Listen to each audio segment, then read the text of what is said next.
Good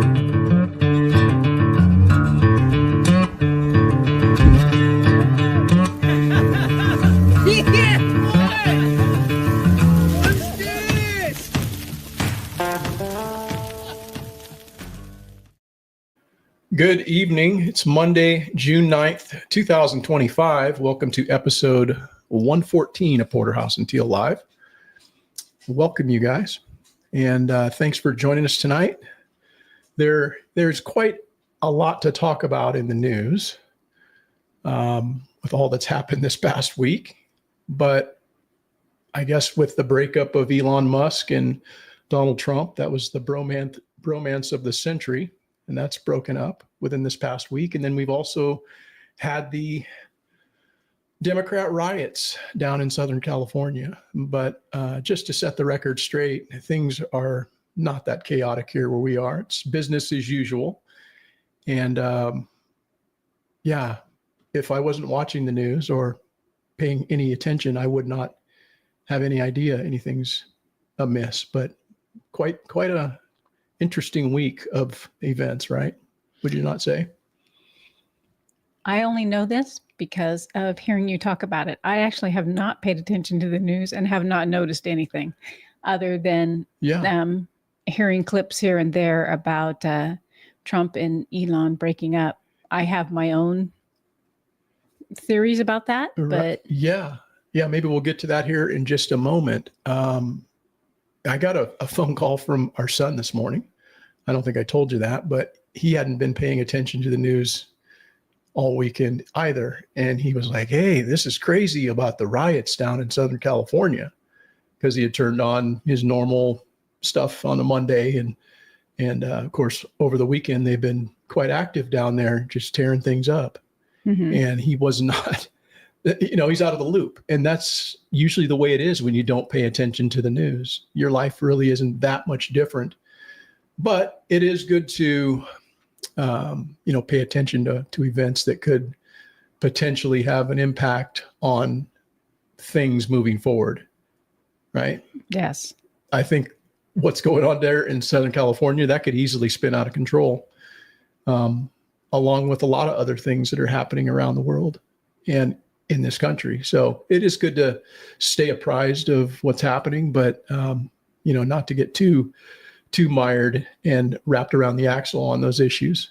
But it's important to pay attention to it. Well, normally I'm interested. It kind of piques my curiosity to see what's going on. However, we've had other things that have kind of taken up my time, of course, that we were trying to accomplish. And so that's been put on the back burner. Yeah. And I haven't really paid that much attention to it. Yeah, same. Well, I mean, I have only in scrolling through TikTok or what have you, but for the entertainment value, I mean, there's a lot there, but it is kind of disturbing actually when you drill down and think about it. But good evening, London. Thanks for joining us tonight. Hello, London. Yeah, I got some thoughts and I'd like to get your thoughts, Rebecca, and your perspective on those issues, since you are a lifelong resident, as I am here in this state. I think a lot of people have perceptions about California and what it's like and the people and this and that. And, it's easy to throw that around when you don't live here or you're not informed and you just see what you see on Fox News or maybe catch a clip on social media and you're just like, man, what a shit show that place is. They should just put a wall around California and get rid of it, but, well, I think for the most part, and what people view California as is Southern California. That's what you hear about. That's what you see. The beaches, the movie stars, that they all are kind of geared around Southern California. You don't really hear more of what's going up Northern California, which seems to be a lot calmer. Yeah, in most cases. I mean, we have our nuts here too. We have our mental patients. Yes. But I mean, as far as what people hear on the news and everything, it's more geared towards Southern California. Yeah. Yeah. Well, I think what you hear on the news is more geared towards sensationalism. They never tell you the good shit. They always, if it bleeds, they lead with it. Right. Mm-hmm. So that's kind of the mantra, and that's what everybody's being fed. And so it gets everybody amped up in that direction. But first things first, Rebecca, how are you doing this evening? I'm doing pretty good. Mhm. I want to start off with, there's a book that I read my grandson. It's a little over his head, so it's a wonderful book because a lot of times it puts him to sleep. But one of the things that I had to do today really reminded me of this book. So in a section of it, it starts out really wonderful, and then things kind of take a turn for the worst, and you end up in what's referred to as the waiting place. So I went to what I consider the waiting place, DMV. That's what it reminded me of. I was there just sitting, waiting and waiting and waiting for my number to be called. Yeah. And it reminded me of that book. Yeah. The DMV's nobody's favorite place. Yeah. Nobody wants to go to the DMV. But fortunately, here in our town, it's not as bad as some places. I mean, I don't know. It just doesn't take that long. It's a process of waiting and grabbing your number and waiting till they call you. But I've been in worse. Let's just say, yeah. But nobody's favorite place, the DMV. It's very, very depressing. Yeah. Thanks for joining us, London. And I hope you can catch us on the rebroadcast. But we're just popping in tonight to share some thoughts on all of that wackiness that's been going on in your old home state. And now that you're an expat living elsewhere, I'm sure you can relate to, California and all its glory, if I should be so bold as to call it that. Or woes.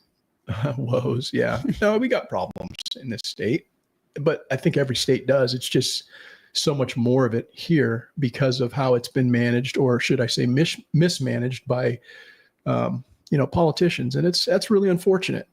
It really is unfortunate because there's nothing but good people. Well, I won't say nothing, but there's a lot of good people here that just want what everybody else wants is to, live and kind of let live. And for the most part, yes. Right. So I don't know, but yeah, here we are on a Monday night. Hot as can be out there, though, right? It's actually starting to cool down a little bit. Yeah, it's all that cloud cover. I think we're due for some thunderstorms or something, but it's very humid out there to me. Really? Is that what they say? Well, I haven't looked at the weather, so. Well, I haven't looked at the weather either, but I'm just looking at the cumulonimbus formations out there, and that's very indicative of afternoon thunderstorms. Mm-hmm. And it just feels like they're probably going to get some strikes tonight, and they may have some fires tomorrow. So just being observational, as I have done for many years. It's good to be aware of your surroundings and pay attention to the weather. Mr. Fireman. Well, you kind of have to know these things. Kind of have to know. But anyhow.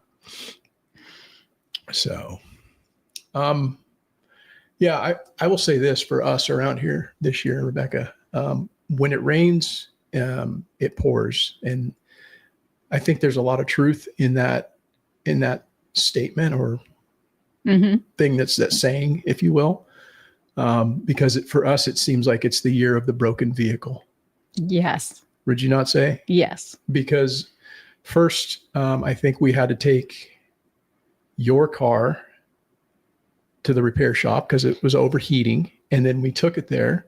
Not only was it overheating, but it was like spurting fluid on the engine and took it in to be repaired. So we took it in to get repaired. And what was told to us is that it was repaired. So we came and paid them, picked it up, brought it home, and didn't even make it home. And the fucking thing overheated again. I coasted into the parking lot of a coffee shop. I literally coasted into a parking spot.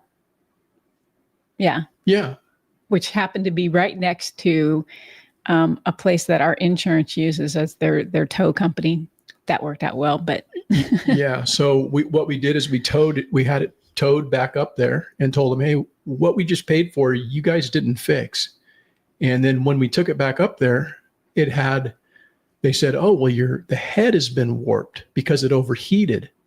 And now it's going to cost $4,000 additional. $6,000, I think. That was total, but it was going to be another $4,000. So it would have cost us $6,000 to fucking repair this thing. And I was like, no, we're not paying that. I said, no, the fact that it overheated is because you didn't fix what we paid you to fix, not because of the first problem. Mm-hmm. Right. And so basically they were telling me, oh no, you need to pay this. And I said, you know what? I'm going to call the Bureau of Automotive Repair.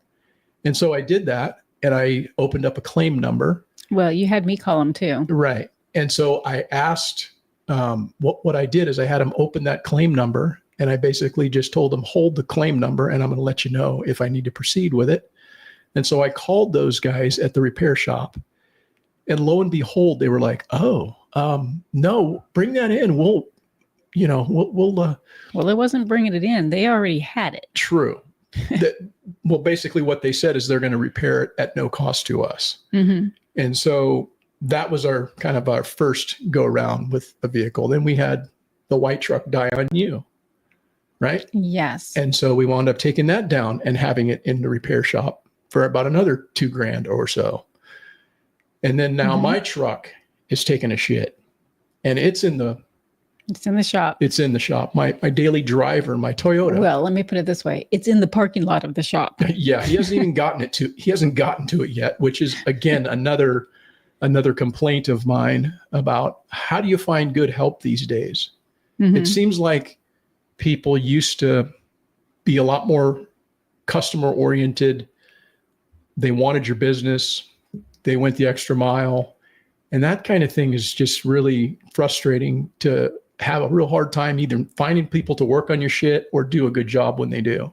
Mm-hmm. So anyhow, that vehicle's down. And then, so we've had our motorhome up in the shop for about 3.5 weeks. And I've had to call this individual's boss to try to get, I said, who's your supervisor? I need to speak to your supervisor. Not him, because he wouldn't even answer the phone. Mm-hmm. He was out to lunch and he never called me back. So it's just one of those things where having problems getting your things repaired, but it seems like this year is the year of the broken vehicle. So he was out to lunch in the full definition of that term. Yeah.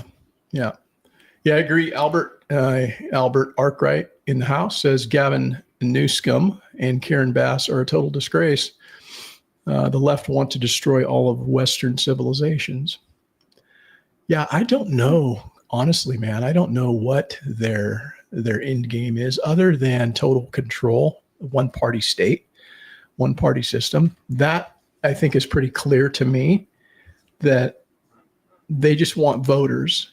They just want total power. They don't really want people to have a voice, so to speak. Right. And they don't have your best interest in mind at all. It's No. So yeah, I agree with you. They are a disgrace, and it's sad, but that's what I guess people vote for, Mm-hmm.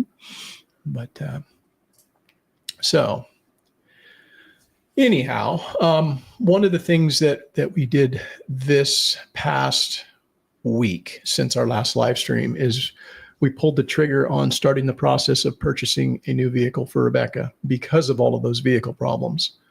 So sometimes you just have to go there, right? Mm-hmm. Right? Because now that we've had my vehicle repaired, it is eating up. It's still having problems. It's eating up coolant fluid like crazy. Yeah, it's similar to what we were having before. So essentially what we're going to be doing is trading that in and purchasing a new vehicle. And so hopefully we'll be picking that up on Wednesday. Yes.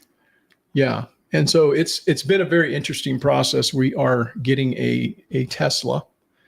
And I don't know if you guys have purchased a Tesla or know anybody who's purchased a Tesla, or if you have purchased a new vehicle lately, if things are like this, but I can almost suspect this is going to be the way of the future, because it's a very hands-off process. I'd say we've probably dealt with a person maybe 2% of the time.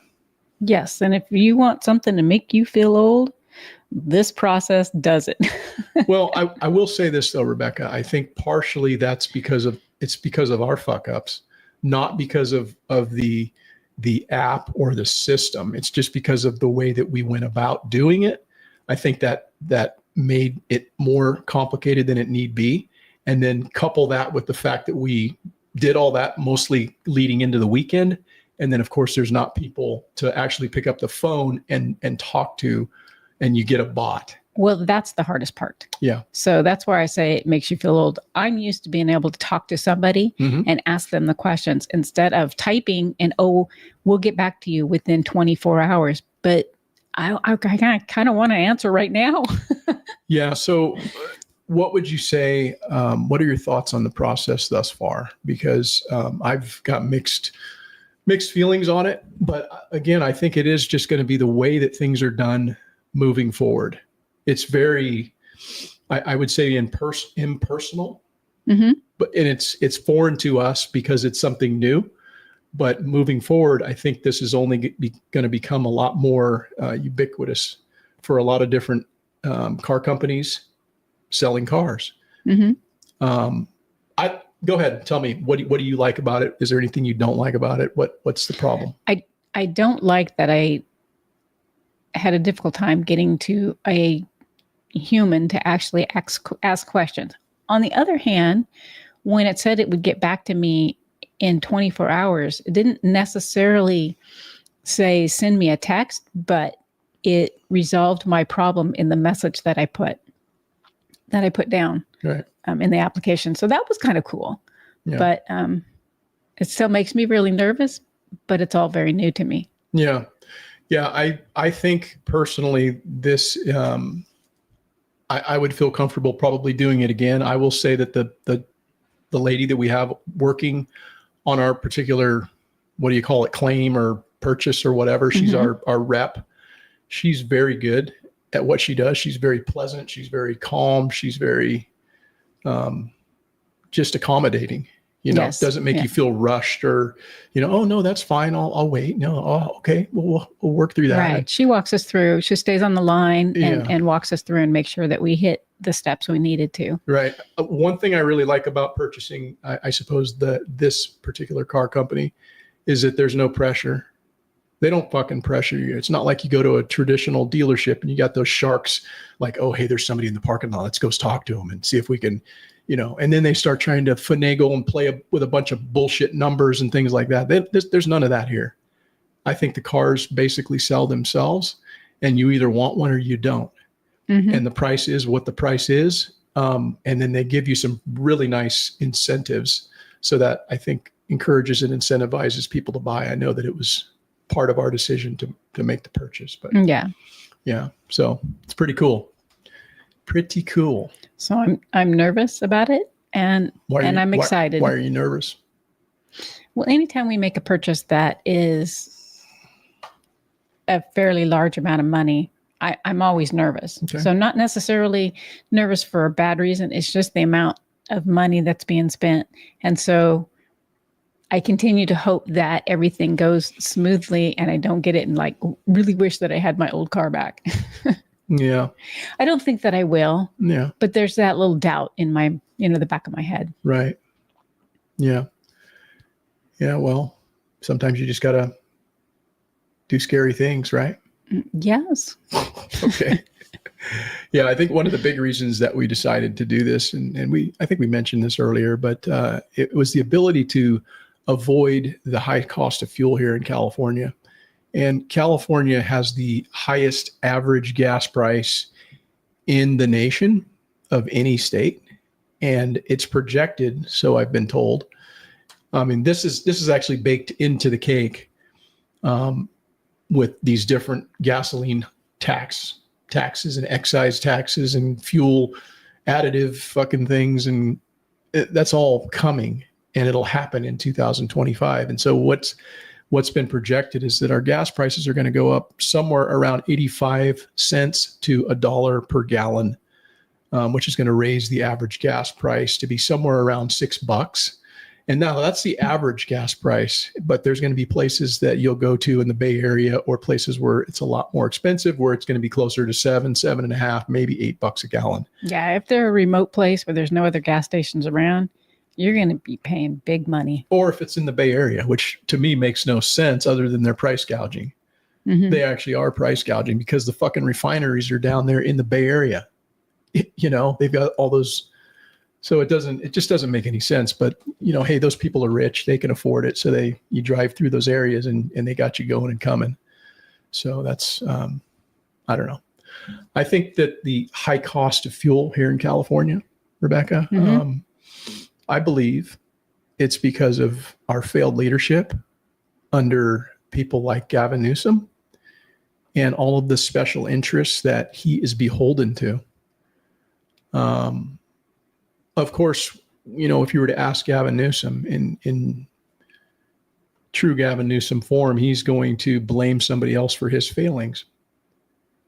Right? It's not his fault. There's a reason why gas prices are the way that they are. They're not his fault. Yeah, he's going to give you a story. Right. That's going to paint a nice picture for him. Yeah, I wanted to play this, and maybe some of you remember this. I happen to see this clip. I don't watch Fox or whatever. We don't even have a fucking TV that it gets that. But well, we have a TV. We just don't have anything hooked to it. Well, okay. So a technicality, minor technicality. But anyhow, this is how this guy operates, and it's a little, to me, I can see right through it. But I know that there's a lot of people who will buy this, right? Mm-hmm. But this is what he said to Sean Hannity. In every other state, $7 I saw here. Why is your state nearly twice as much? As of today, I monitor this very closely. I just did a special session. We became the first state in the country to do price gouging legislation with a new monitor. Just went into effect. These oil companies are ripping us off. $2. They're only ripping off California, though? $2.06. This mystery surcharge that they've been advancing for years and years. But the average around the country is $4, and I saw anywhere between $6.50 and $7. $2.06 higher. You're absolutely right. So your state is much more than every other state. Exactly. $2 Why? higher. Because they're screwing us. There's no justification. It's not regulation, taxation? Yes. 85 cents. 85 cents, low carbon fuel standard. How much does California get per gallon for gasoline tax? When you add the gas tax, you add cap and trade, and you add the low carbon fuel standards, and then periodically add, and I'm being as transparent as I can be, and you add our unique blend, you get a differential around 85 cents. That you can justify, not $2.06. That's where the oil companies you should be $1 more a gallon. Than when Donald Trump was president, gasoline prices nationwide never averaged $3 a gallon. We just keep making that up. No, we don't make it up. You're making it up. We're energy independent, and now we're not. We are energy independent. No, we're not. Energy exporter. In our special blend. How does that make you feel, Rebecca? Well, I've never liked the guy, so. No. We'll analyze what he said. What do you think? He's full of it. He's sitting there. He's bold-faced lying to you. Yeah. That's what I get from it. I mean, there's no reason why our gas should be that much higher than everywhere else. Yeah. No, I agree. I think, it's just how he operates. And it is kind of maddening to see him up there doing that. And he can sit there and he can stare at you straight in the face and do his little hand gestures and whatnot. And, just lie to you. Yeah. Albert says, just got my insurance renewal. I decided to redo the quote from the same provider. It came out $300 cheaper, same policy. Well, that's a score. Mm-hmm. Yeah, anything that's cheaper is better, right? Yeah, absolutely. As long as it provides the same coverage. Good looking out. Yeah. So. I am kind of curious what this is going to do to the car insurance. Anytime you buy a new car, it raises your car insurance because it's a new car. Right. Well, whatever. We'll deal with it. One thing with this Newsom guy, man, he's like the ultimate gaslighter. And one thing I want folks, when they listen to him, just to pay attention is whenever something is his fault, he's going to blame somebody else. Mm-hmm. And so you saw him coming out there attacking. Well, it's these people. They won't let us do it. Right. Mm-hmm. It's the refineries. They're gouging us. And if it's something that's good, he's going to try to take. He's going to try to take credit for it. Yeah. See if I can talk. You want to try that again? I said he's going to try and take credit for it. Yeah. Yeah. So, his latest target has been Donald Trump with all these riots and whatnot. Wouldn't you say? Mm-hmm. I mean, everything that he's saying it's all wrapped around. Well, it's because of him, instead of taking any amount of accountability for what's taking place. How does any of that make sense when he's the commander in chief of this state? He is, and he's let the state go down the drain. He's the chief executive, so we have a problem now with civil unrest, but yet he's blaming someone else for that problem. But reality is that this place was a mess prior to Donald Trump. It's not Trump's fault. I'm not saying that he's helping out, but it's not his fault for why it's in the mess that it's in. No. And again, when something's like positive, he's going to try to spin it and take credit. And here's a perfect example of that. Let me see if I can get this going. Californians helped to pave the way to having 7 times more green collar jobs than we have fossil fuel jobs. I'll repeat that, 7x more jobs in this sector. It's one of the reasons guys like Elon Musk and others have become so damn successful. It's because we've set price signals, we've created markets, we've created opportunities for... Did you hear that? Yeah. Did you catch that? He's saying that his policies are the reasons that guys like Elon Musk are so successful. The fucking richest man in the world that no longer wants to do business in your state, you clown. Mm-hmm. You ran him off with your piss poor policies and management, but yet he's going to try to take credit for that. Did you catch that? I did. Okay. I just want to make sure you didn't miss that. Investment, where the number is because we've set price signals, we've created markets, we've created opportunities for investment. We're the number 1 manufacturer in the state for a reason. We continue to be the envy of the world in these policies. So I don't know. He throws out terms like envy of the world. Do you think people are envious right now with what they see happening in Los Angeles? I seriously doubt it. People waving Mexican flags and burning police cars and shit like that. So you see how it's all about verbiage. It's all about creating this illusion that it's none of it's his fault. This is just a fucking beautiful utopia here in California. We have it's just beautiful. We're the envy of the world. Did you hear him? Yeah. But yet not everybody, but there's more people leaving the state than coming into the state. And that hasn't happened in a lot of years. Outbound migration. This is the highest state for that. And there's a reason for that. It's not because we're the envy of the world. It's because we're becoming the fucking toilet because of people like Gavin Newsom and the party that he is beholden to.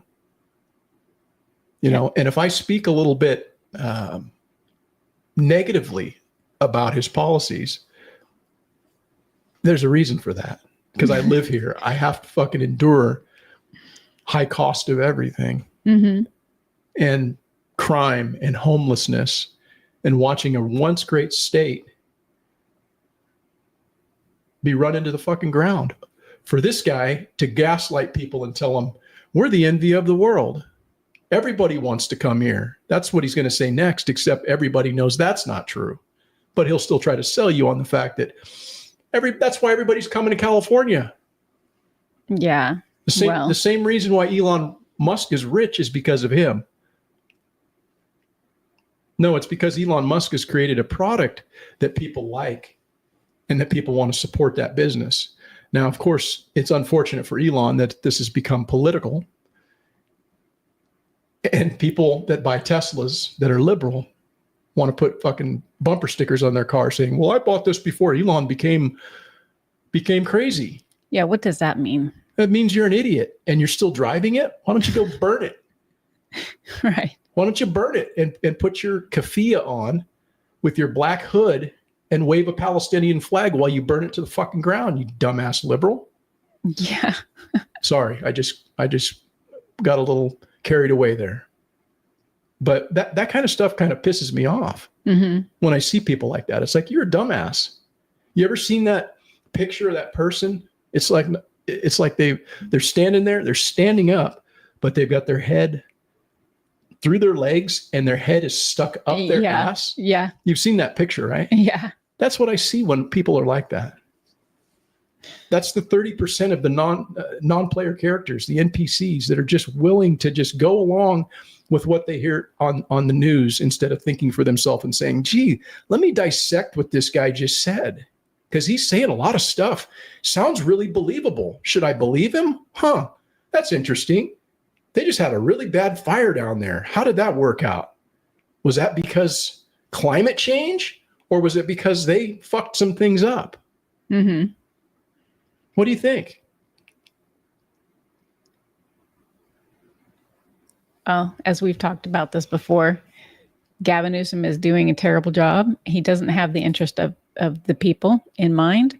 And as far as cleaning up the mess that's going on in our small town, I don't like to go out at night. Now, we don't have the amount of theft and whatnot that's happening in, say, San Francisco or LA, larger place. But still, we do feel it in the fact that I'm not comfortable at night going out. Right.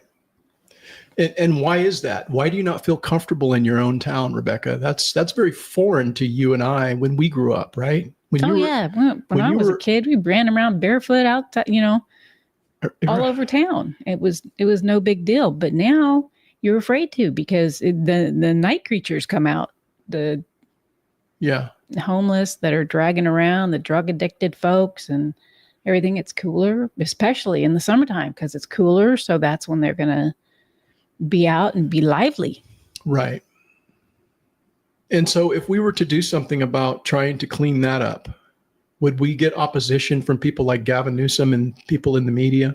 Would they try to say that you're a horrible person and these people have a right to just live where they want to live?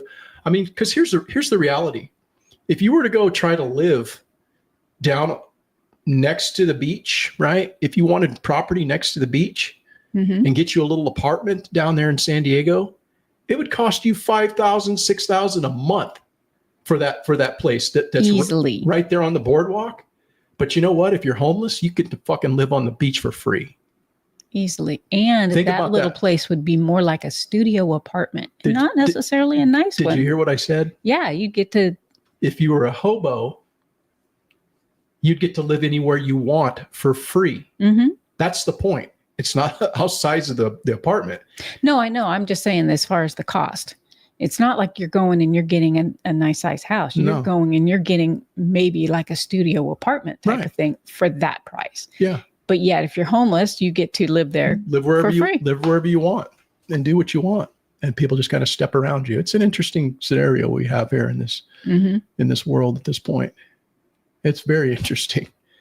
I think it's horrible for small children to see that. Yeah. What I'd like to do here, Rebecca, with you is I'd like to break down this next clip and see if we can work our way through it. Because this guy, Gavin Newsom, I'm kind of on a Gavin Newsom kick tonight. He throws out all kinds of things, and he throws it out there on the wall. So I have to stop this video and analyze it statement by statement, because if I don't, it'll just be thrown out there. And if you're only passively paying attention, you're not going to hear this. And if you're somebody who thinks, wow, this guy sounds good, you might not catch the fine details. And so I want to play this, because this was from yesterday, I believe. Gavin Newsom was talking about all these riots. He was being interviewed. And of course, he was taking every advantage and opportunity to get himself out there so that his message, he's showing himself to be a forceful leader. He's not just sitting idly by. He's going to take it to this Trump guy. He's going to do something about this Trump guy, but he's not willing to do anything about what needs to happen. So let's break this clip down, Rebecca. And, okay. And we'll go through it. Okay.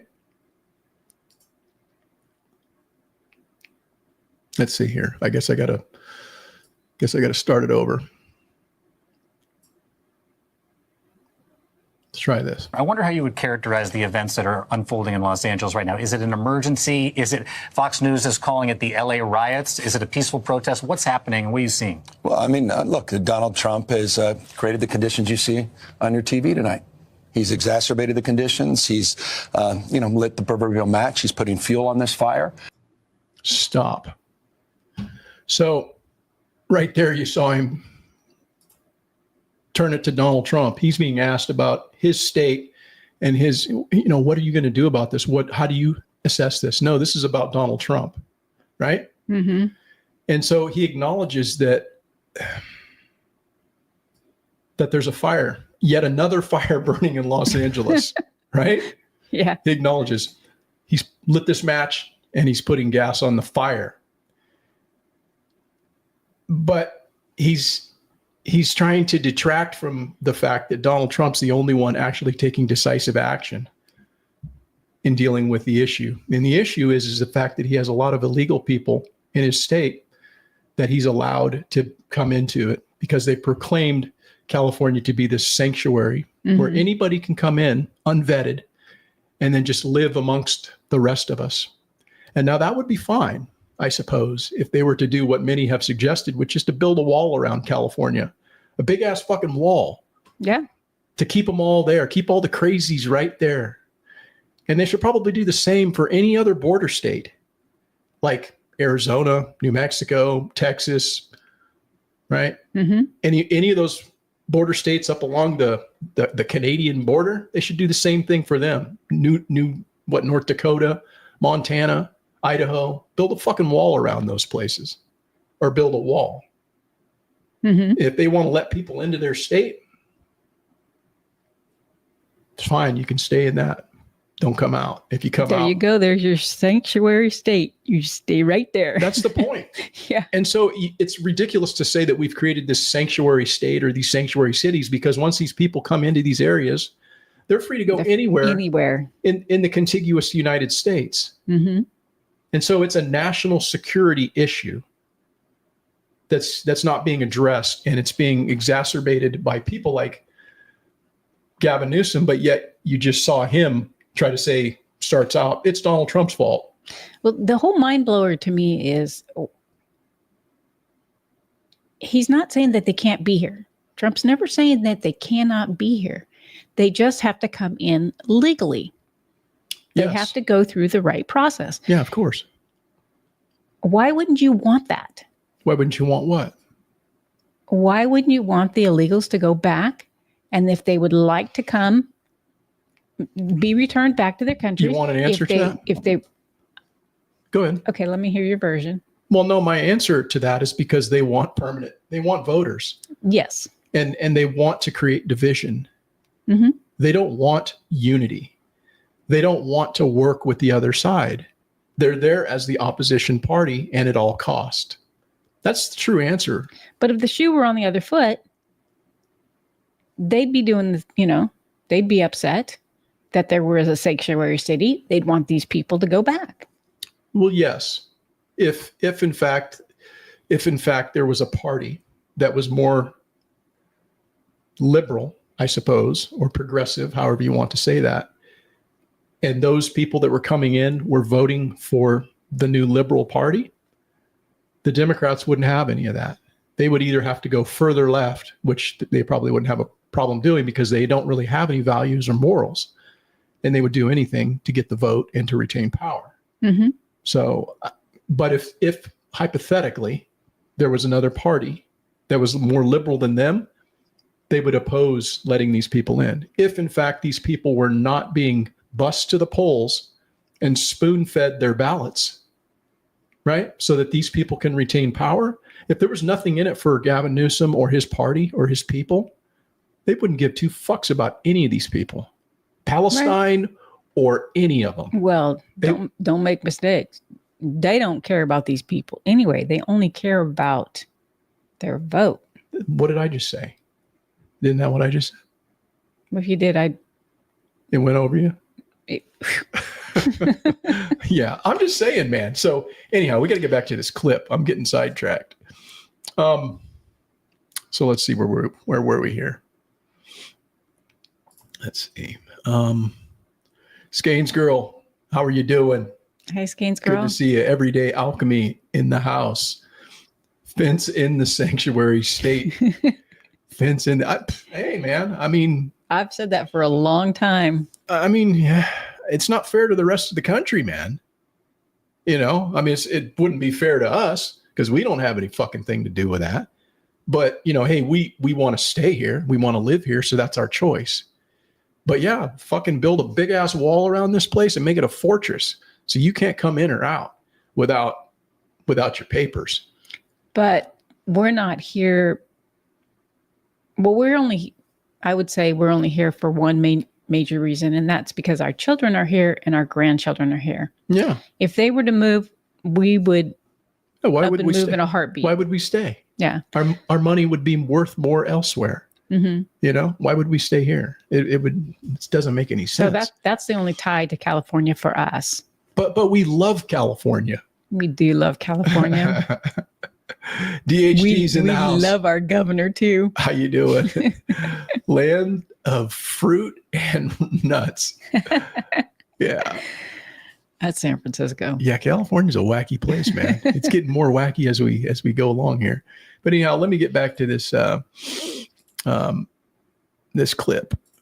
Ever since he announced he was taking over the National Guard, an illegal act, an immoral act, an unconstitutional act, and we're going to test that theory with a lawsuit tomorrow. Well, I was going to ask you that.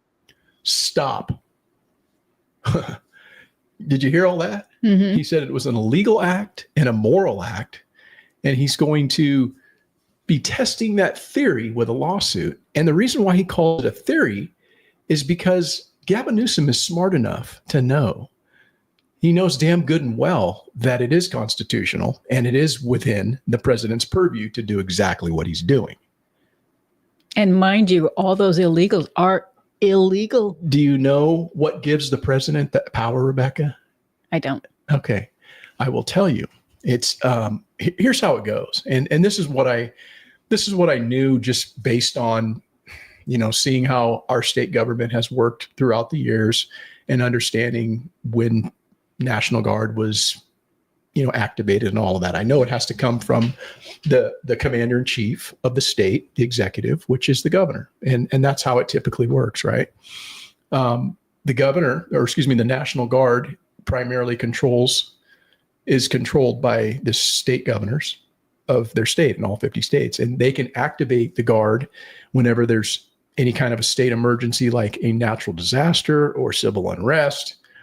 And the governor serves as the commander in chief of the National Guard when that guard is not federalized. You catch that? Mm-hmm. When it's not federalized. However, the president of the United States can federalize the National Guard under what's called Title 10 of the U.S. Code, placing it under federal control for national emergencies. Right? Mm-hmm. National emergencies, wars, and other federal missions.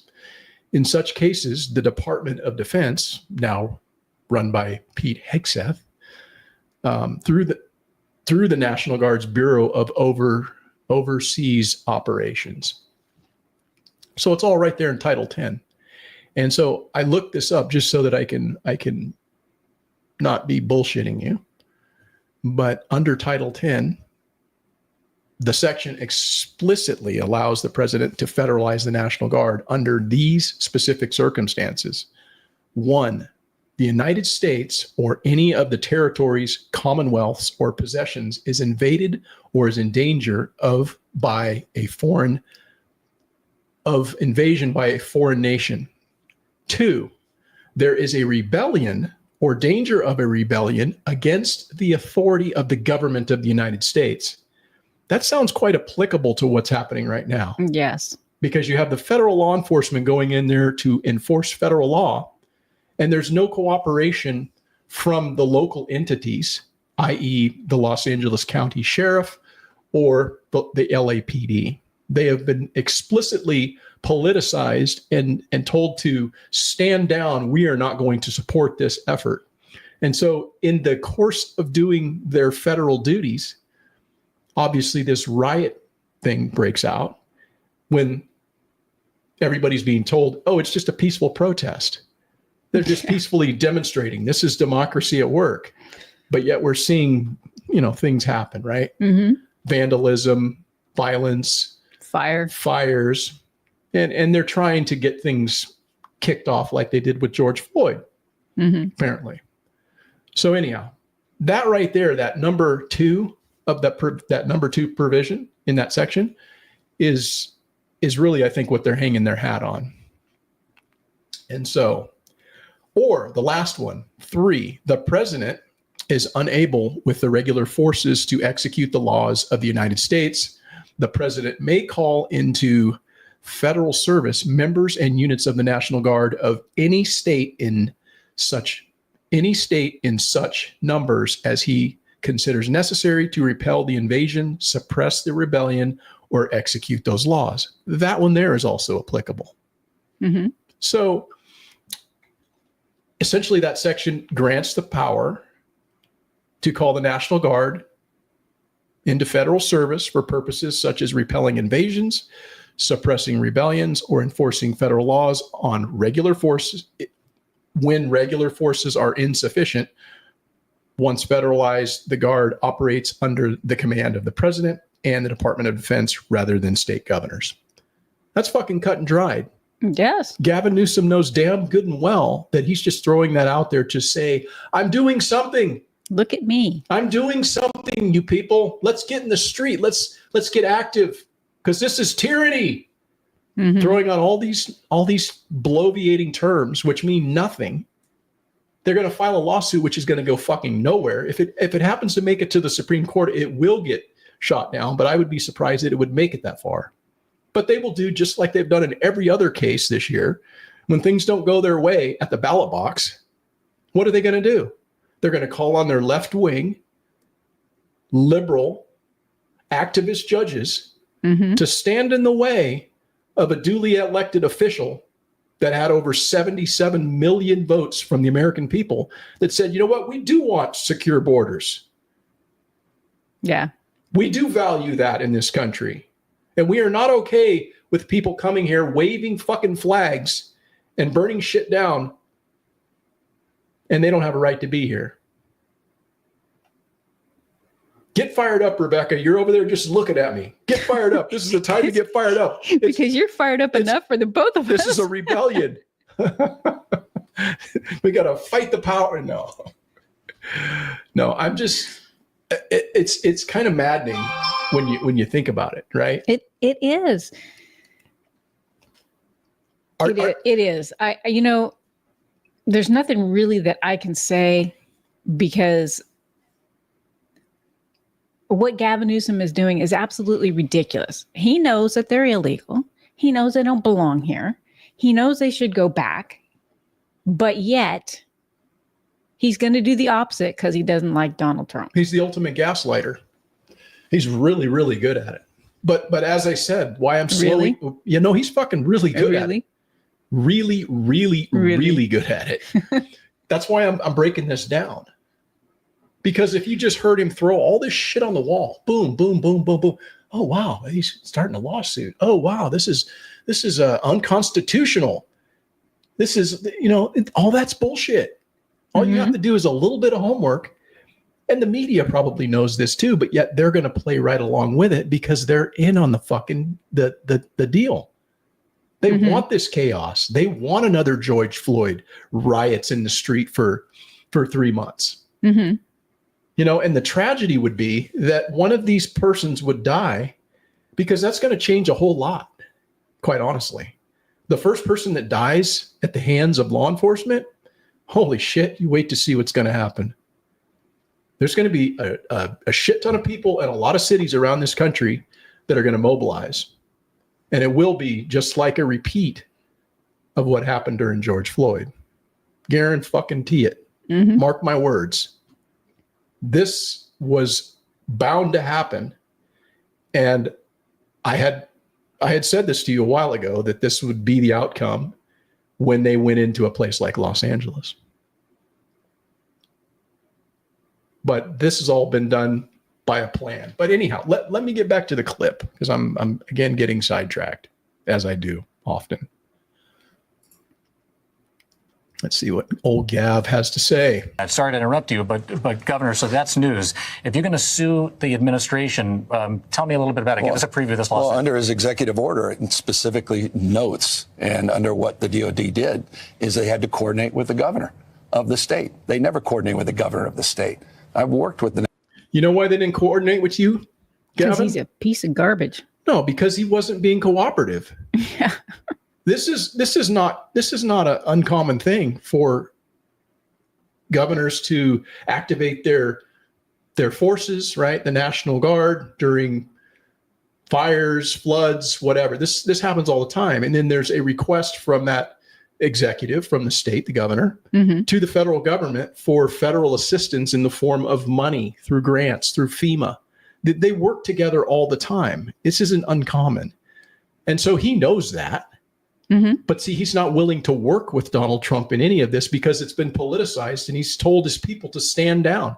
He got on the fucking thing here. This wasn't something I was going to talk about, but I had heard him say, "Oh, we've got our CHP out. They're out on the thing, doing the thing." You know what they were out doing this past weekend? I have no idea what they were doing. Maximum enforcement of traffic. So they're out writing tickets. That was their big push this last weekend. So he made a true statement saying, our guys are out there. The CHP's out there doing their thing, right? They're doing a thing. Yeah, they were out there, maximum traffic enforcement. So he wasn't lying there, but they weren't doing anything to help. And then when they got called in, they got, their vehicles stoned by a bunch of people throwing rocks and shit like that. And, that's... Eventually, they did get engaged, but only after pressured, right? So anyhow. National Guard. We've deployed the National Guard. We did 3,000+ folks have been doing logistics work and fire recovery work, and they're fighting the fires, the rattlesnake teams. We did the same back in George Floyd. We have no problem working collaboratively in a mutual aid system with local law enforcement, but there's a protocol, there's a process. He didn't care about that. And the worst part, he completely lied. He said in a tweet that everything's now safe, everything's fine. Is that the case, Mr. Trump? He said because he deployed the National Guard. The Guard hadn't even been deployed when he said this. It's Orwellian, simply lying to people. Unconstitutional, illegal act. Watch this. I want you to watch this. Watch who he points at when he says what he says. His mess, we're trying to clean it up. Catch that? His mess. I'll play it again just so you can see. Constitutional, illegal act. His mess, we're trying to clean it up. He doesn't even know what he's talking about. He's fucking pointing at himself. His mess. He was telling the truth there, actually. It's his mess. He created this. He's the problem. But see how he's tried to spin to everything so it's somebody else's problem? When shit's going bad, it's not Gavin's fault. It's Trump or it's somebody else. And when shit is good, if you're the richest man in the world, he's going to try to take credit for that. Yeah. He's a piece of work, man. Bill Zegley in the house. How are you doing? Hello, Bill. Yeah. Good evening, Zeg. So, yeah.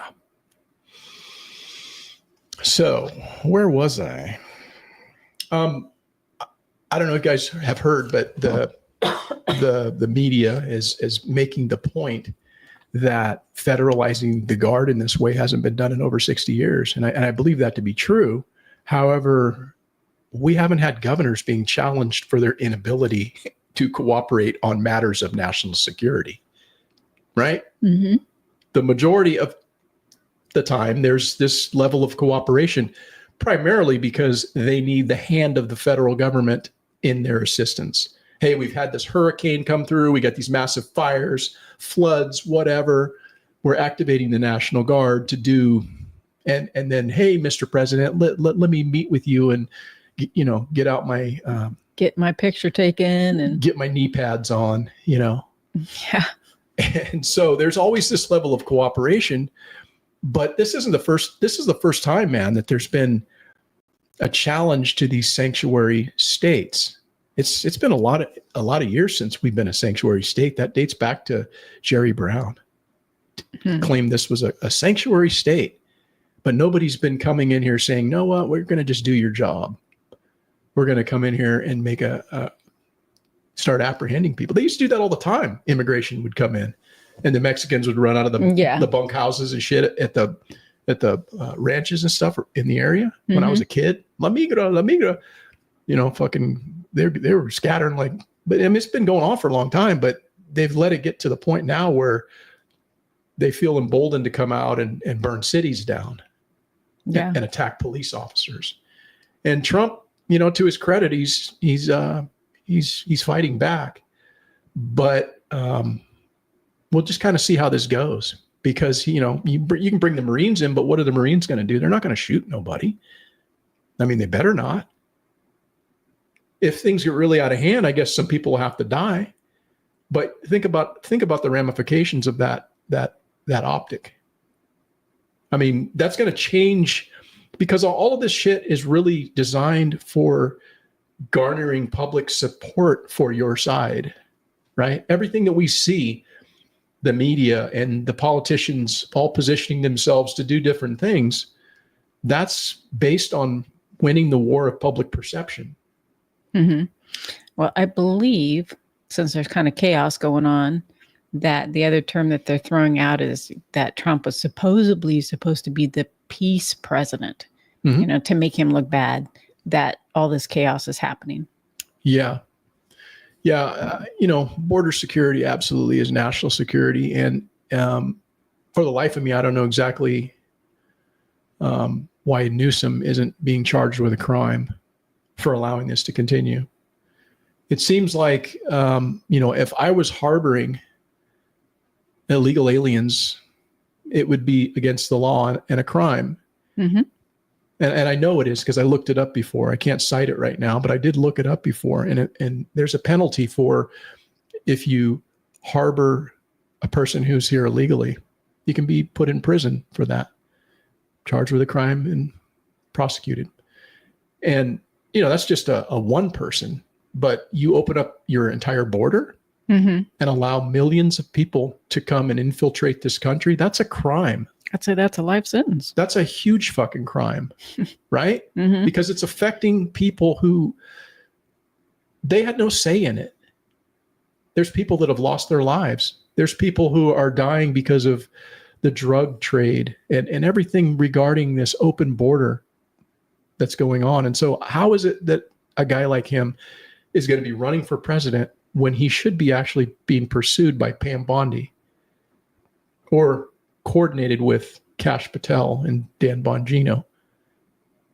They should be doing something, don't you think? They should. They actually seem to be quite quiet to me. Well, you haven't been paying attention. This is true. This is true. Because Kash Patel was just on Joe Rogan like 2 days ago. I did watch part of that. Did you? Yeah, I thought it was a pretty good interview. We'll see what comes out. He's saying, hey, give me another 100 days. I've only been here 100 days. Give me another 100. Okay, man, we'll give you another 100 because you've said on Joe Rogan that now shit's going to happen in another 100 days. He also said that it is different than what he anticipated it would be as far as trying to get things done, the fight. He would be lying. Anybody would be lying if they told you, oh, no, this is exactly what I expected. Yeah. Right? Yeah. You'd be fucking lying, because nobody can expect what it's going to be like until you're in that position. None of us can. Right. I don't think they can absolutely envision how difficult it's going to be fighting, constantly fighting. Yeah. I want to hold out a little reservation for him and to try to get some things accomplished. But, we haven't seen it yet. Mm-hmm. And so that's where my frustration comes from. But to his point, hey, I'm not just going to come out there and do it without having it going to stick. So we'll see. But I don't know. I think what would be helpful for Governor Newsom, I've got a tip for him because I know he's going to be running here in 2028, right? Yeah. What would be helpful for him is to cooperate with the federal government and enforce the laws that we have within this country instead of trying to be true to his base. Right? Mm-hmm. but he knows that he's planning on running for president here in a few months. And so I guess he realizes that the optics that are out there right now are not in his favor. And so what he's doing is he's throwing a bunch of just shit on the wall and attacking Trump and Musk. Right. Mm-hmm. So, I know I personally will not be voting for him. For who? Gavin Newsom. You won't? No. What a shock. So he can mark that on his calendar that there's one vote that will not be going in his favor. Yeah. I would say that one thing that I think's interesting, well, maybe we can switch to this, is the timing, I think, of this whole raid thing in Los Angeles. I think it's very much intentional from the Trump administration. And I really haven't heard anybody really specifically say, the reason why he's doing what he's doing, other than I did hear Gavin Newsom say something about, well, this is intentional. Mm-hmm. He's doing this intentionally. Well, he is doing it intentionally. I don't think he does anything without having given it some thought. So there's some intention behind it. But I think that the reason why he's doing it is because he wants support for the big, beautiful bill. Yeah.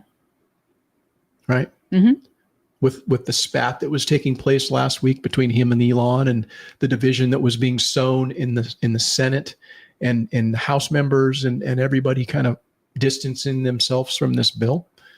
And I think what he's doing is he is creating this firestorm of controversy and showing the need for what needs to happen as it relates to passing this bill. Because you know what's in this bill? The big, beautiful bill? Yeah, it's the borders.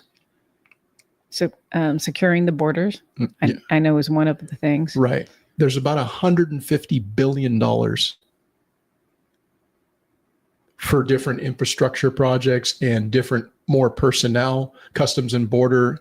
There's like 10,000 more officers. There's all kinds of different AI technology and stuff that's supposed to be rolled out over the next 5 years, written into this bill, and it's related to border security. So what better time to get people on board with voting for this bill than right now, when it's highlighted what's happening in Southern California.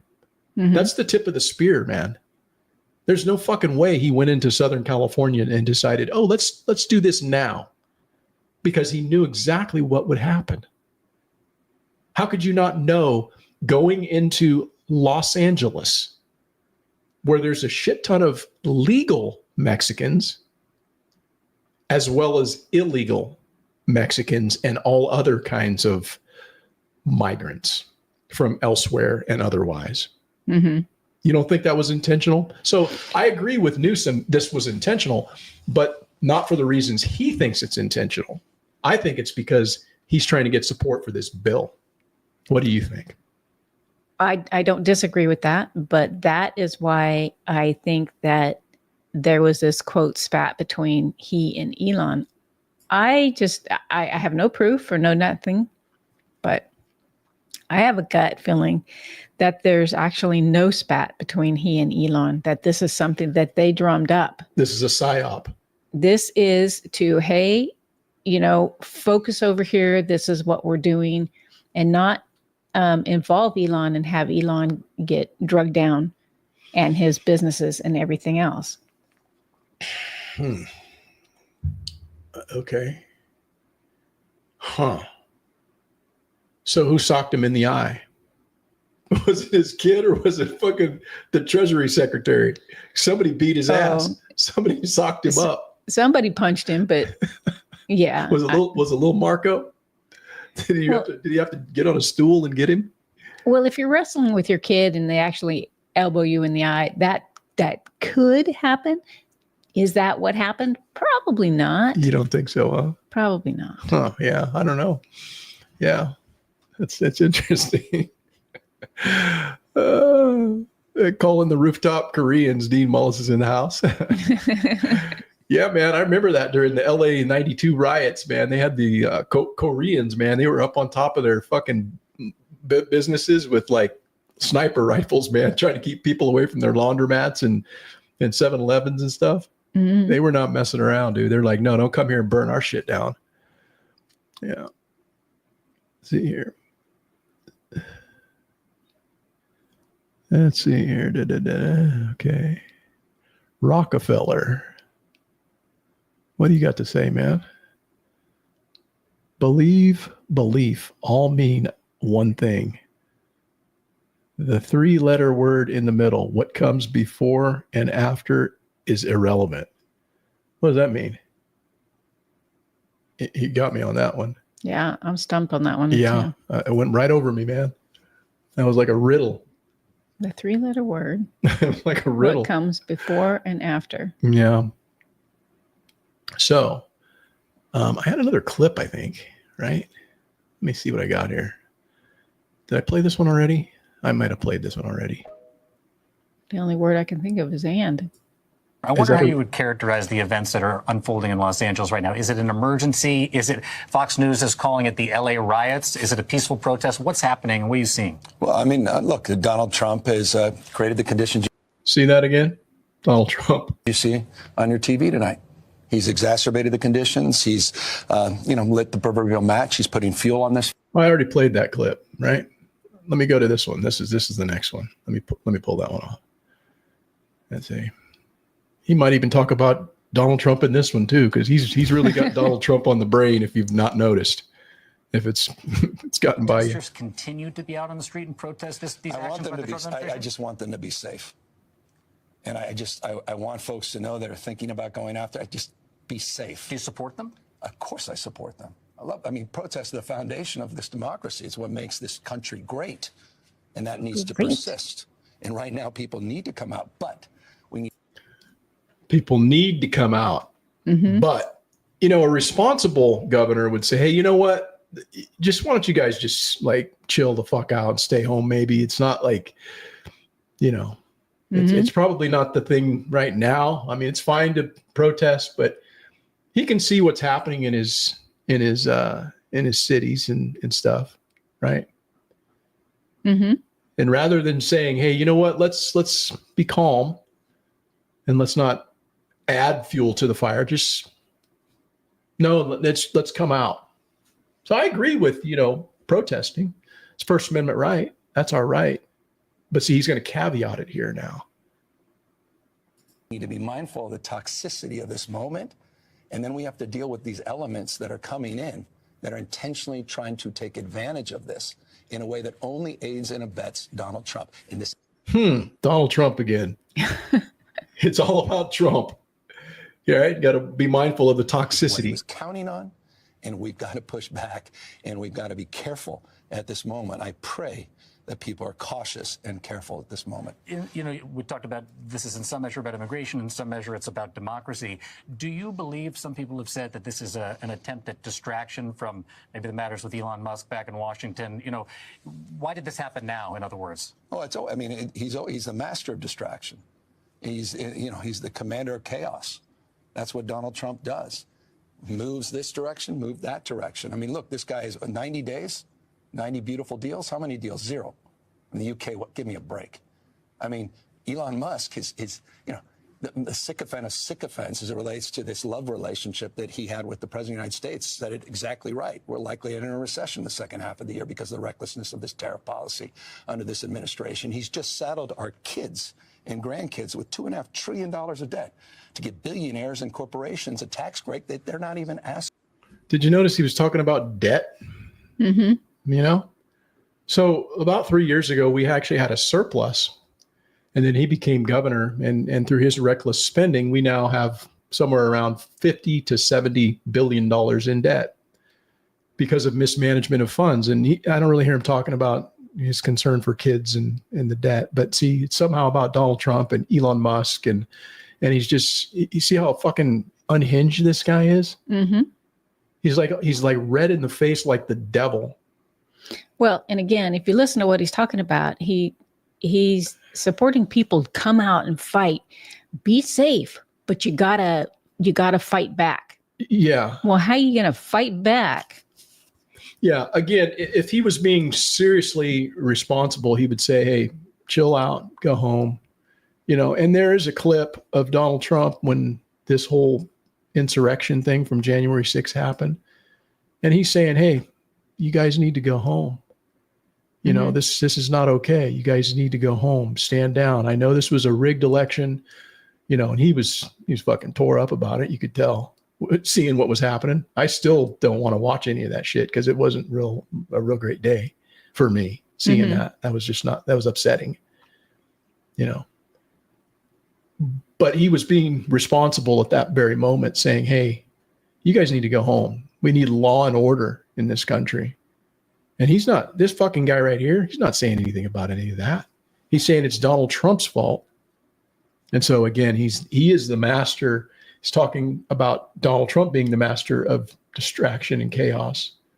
Well, that's a truly good liar, is when you listen to them talk and they're actually describing themselves. Of course he's trying to distract us. Yeah. So I don't know. Let's see here. So what do you think, Rebecca?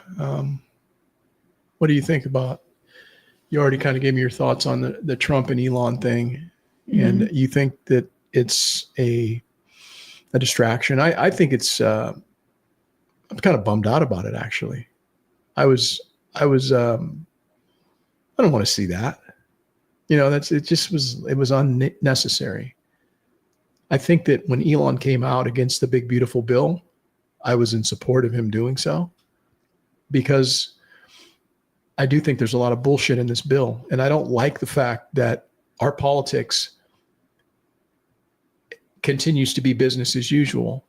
I don't think that's what a lot of us voted for. I don't think we all voted for, hey, let's just pass another fucking trillions of dollars worth of whatever. You had Elon in there at great personal sacrifice to his own business and his own interests, donating his time essentially. Now, of course, there was something probably in it for him, or at least maybe he was hoping to position himself to have something for himself from the administration. I mean, you don't donate $100 billion, or was it 100 billion or million, whatever. He was one of the bigger donors to Trump's campaign. And when you do that, you get something in return. Trump is somewhat beholden to the people that elect him into office through those sort of donations.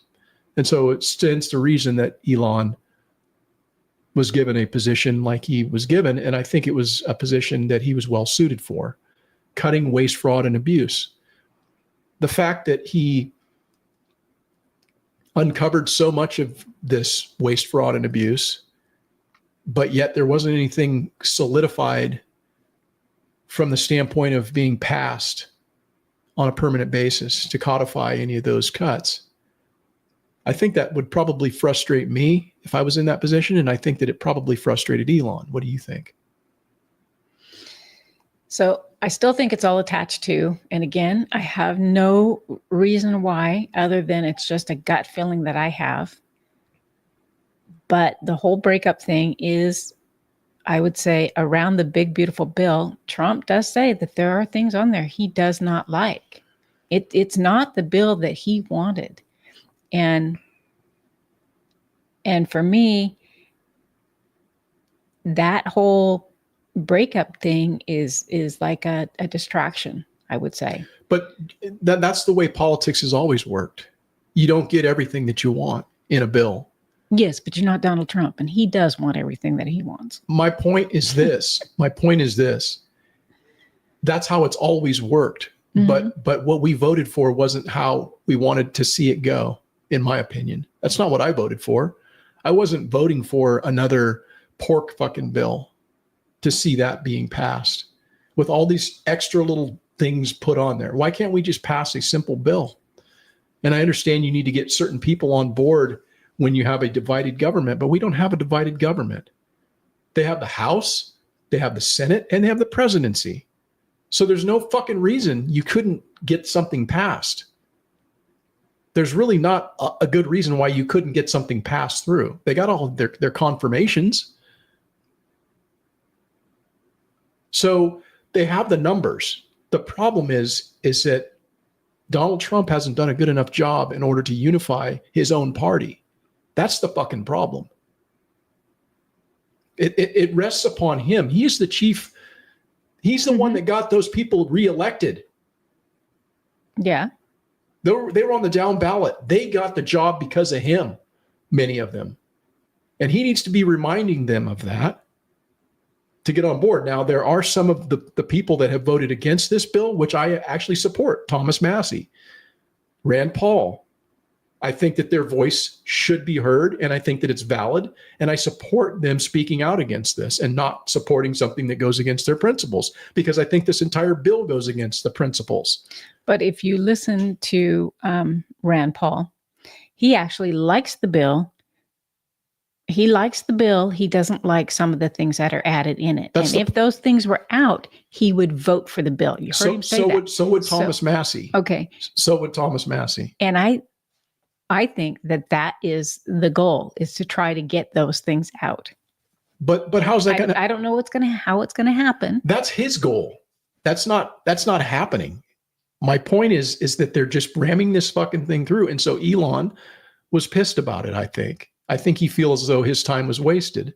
Now, maybe there's some extraneous things behind the scenes that none of us are privy to, where he wanted certain things. I heard some things about him wanting this person to be put in at NASA, and they told him to pack sand, and he wanted this, and they told him, no, you're not doing that. And I think what Elon learned throughout this whole process is money only gets you close to power. It doesn't give you power. Mm-hmm. Power rests and resides with the machine. And Trump is the one who is running the machine right now, or at least we have the illusion that he's running the machine. Because he's not even really running the machine. The machine it's this fucking blob. It kind of does its thing. Now but there's still forces in the machine that's just going to do what the machine does. Because Trump will come and then he'll go and the machine will still be there. Is this true? That's the whole point of this government thing. There's the swamp monsters, the John Thunes and the Lindsey Grahams and all these people that are just riding out their time till the next dude comes in. And this whole Make America Great Again thing is a fucking vision from the past. That's what they're waiting for. And so I feel bad for Elon in that sense, but I think he made a huge mistake going after the president in the way that he did. Yes. When he started tweeting out shit about Trump being, on the Epstein list. I mean, that was over the top, dude. I don't know where that came from. And that was a bad decision on his part. But I think for that reason alone, that isn't part of the psyop. That wasn't part of the script. Like, hey, start tweeting out some shit about me being on the Epstein list and start saying all a bunch of nasty stuff. That was just two dudes who are used to getting their way. Trump, yeah, he'll fucking, hey, this guy's the greatest guy in the world. Oh yeah, he's amazing. See, have you seen the things that he's done in his da-da-da? And then next week when he, he's a piece of shit. And that's essentially what happened to Elon. They were bros, best buds. Oh, he's so smart. He's this. And Elon. And then it was time for Elon to go. And Elon was given the key. Hey, we're giving you this key to the White House. Now get the fuck out of here with your black eye. And then Elon was butthurt. And he started tweeting some shit over and above his pay grade, even though he's the richest man in the world. Mm-hmm. You see how that works? You got all the money, dude, but that ain't going to get you all the power. And so that's what I think Elon learned in this last little bit. And I just hope. Well, I could be wrong, but it would not surprise me if we do not see Elon back in the White House. I hope that they reconcile for a lot of reasons, because we need people like Elon on our side in America. Mm-hmm. There's very few people of his ilk that are at least outwardly committed to this country. He's an immigrant. But you know where he makes 100% of his fucking Teslas? In the United States. Mm-hmm. And did you know this? That's the only car company. Ford, GM, Toyota, They get all of them. all over, and then they're made in all these different places. And Tesla, 100% of their shit is made right here in the good old USA. Mm-hmm. And about 85% of all of the parts that are assembled to make a Tesla, right here in the good old USA. It's sourced or made right here in the USA. And no other company can say that. And so for that reason alone, what he's done, I think, buying Twitter, giving people the opportunity and to have the voice to say things that are outside of what the media has done. So I really support that guy, despite all his, quirks and idiosyncrasies. Mm-hmm. No, I like Elon. Yeah. So I hope this car, hope this car deal works out. I know, Elon, if you're listening, there better not be any glitches with this car. Yeah. I'm coming for you. So, anywho, I don't know. What are your thoughts on that, Rebecca? Do you have anything to add, or are you just going to sit here and listen to me rant? Well, it's kind of entertaining listening to you rant. What I would really like to know is about the chickens. Okay. So our chickens used to be really good, and they used to lay their eggs in the nesting boxes. Mm-hmm. Now it's like it's Easter out there. You're on a hunt. You have to go on a hunt. They're in most of them are in the nesting boxes. Some of them, I don't know if they're just too loose and they were taking a dust bath and the egg fell out or what. Well, but, no, I don't know. I think partially one of the things is they might not think they have enough places to go to do that, or they just feel like, I'll just drop it here. That's not uncommon, Well, I've been trying to collect them, particularly in the summertime because it's hot. So I've been trying to go out several times a day and collect them so that they're not sitting out in the heat. Right. But still, I'll find them in an egg crate. Yeah. Behind the watering thing. Yeah. Just in random places. Yes. Which they never did before. So I'm not quite sure why they do that. The other is the basil. I'm so excited about it because basil is just absolutely going crazy. Yeah, so what are you going to do about it? Yeah, I've already dried some. So tomorrow I'll probably be out there picking some more of it. You going to freeze dry any of it? I want to see some of it freeze dried. Really? There's a ton of it out there. Yeah, I know. It's coming in. It's coming in crazy. We got a lot of stuff we need to start working on harvesting. I got those beets and the carrots and all that. And then onions are probably going to come out. And I need to pull those for my trip, which reminds me I'm winding down, getting ready for this race. And I got 11 days. And so we got a lot of things we need to do around here, around the property, just to make sure we get all of our T's crossed and our I's dotted before we shove off to Wyoming. But yeah. And what? You will be having your first tomato tonight. There was a ripe tomato out there. Really? There's two more that need to come off. Probably tomorrow. Okay. They'll be ripe. Cool. Enough to take off. Cool. Yeah, it's starting to get to be that time of year. Rebecca bought some watermelon since we don't have any melon ripe yet, or it's going to be a minute. So we're starting to get into that summer mode. Which is kind of nice because the pigs got some. They weren't sure what to do with it, but they tossed it around. I think they figured it out. Yeah. Won't take them long. And then of course we have our cow, which I call Goat. And she absolutely loves watermelon. So she loves to wrap her tongue around your hand and just... You know what we don't have anymore? Sheep. We don't have any more sheep. That's right. I got rid of those things last week. And it's been liberating, let me say. It's just less mouths to feed, less obligation to have to deal with them because we weren't doing anything with them other than, selling off some offspring and managing some pasture. But... we loaded them up Tuesday, day after last live stream, and got them shipped. And then, that's been good. And I think I've probably pretty much picked the remaining of the Logan berries. Yeah. There's some out there that are red, so they're not ready to come off, but there's literally like 3. Yeah.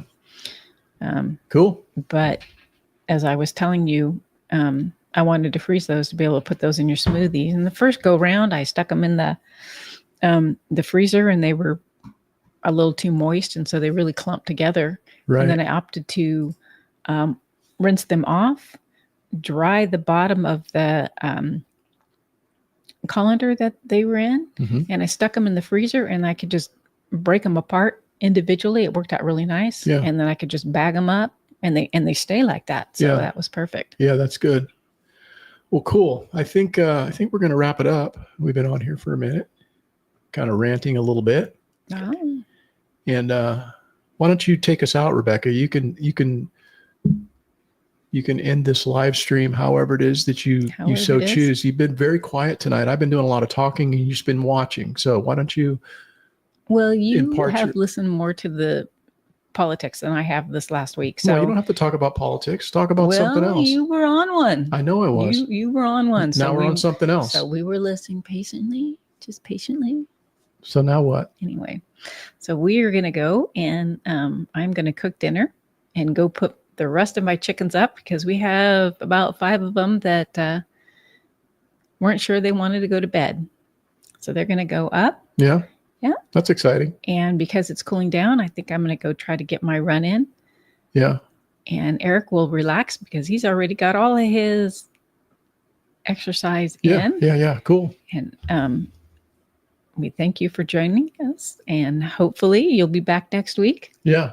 Well, thanks, guys. Right. Thanks for joining us. And we don't know what we'll talk about next week, but we'll figure it out. I think we always kind of have something that pops up throughout the week, and we're going to be busy around here doing some things, getting ready for our trip, and just trying to get the place in order. And hopefully we'll get our vehicles back so we can put our lives back together. But hopefully I'll have my Tesla by then. That's right.